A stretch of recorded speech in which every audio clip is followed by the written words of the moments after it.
নমস্কার দর্শক বন্ধুগণ, আলিপুর আবহাওয়া দপ্তরের লেটেস্ট রিপোর্ট অনুযায়ী আজ 18 তারিখ নাগাদ দক্ষিণবঙ্গের পুরুলিয়া, বাঁকুড়া, পশ্চিম বর্ধমান এবং পশ্চিম মেদিনীপুর জেলার এক বা দুটি স্থানে ভারী থেকে অতি ভারী বৃষ্টির সম্ভাবনা রয়েছে।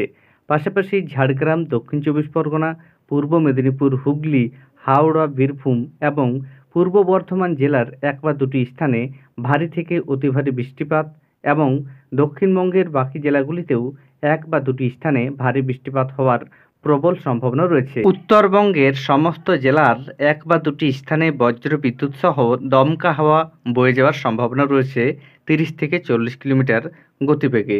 এছাড়া উত্তরবঙ্গের জলপাইগুড়ি এবং উত্তর দিনাজপুর জেলার এক বা দুটি স্থানে ভারী বৃষ্টিপাত হওয়ার প্রবল সম্ভাবনা রয়েছে। 19 তারিখ অর্থাৎ আগামীকাল দক্ষিণবঙ্গের ঝাড়গ্রাম, পুরুলিয়া, পশ্চিম মেদিনীপুর, পূর্ব বর্ধমান, পশ্চিম বর্ধমান, বাঁকুড়া, বীরভূম এবং মুর্শিদাবাদ জেলার এক বা দুটি স্থানে ভারী বৃষ্টিপাত হওয়ার প্রবল সম্ভাবনা রয়েছে।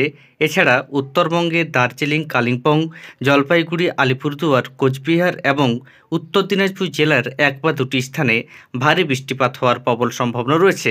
এছাড়া উত্তরবঙ্গের মালদা, উত্তর দিনাজপুর, দক্ষিণ দিনাজপুর, জলপাইগুড়ি এবং কোচবিহার জেলার এক বা দুটি স্থানে বজ্রবিদ্যুৎ সহ হালকা থেকে মাঝারি বৃষ্টিপাত হওয়ার প্রবল সম্ভাবনা রয়েছে।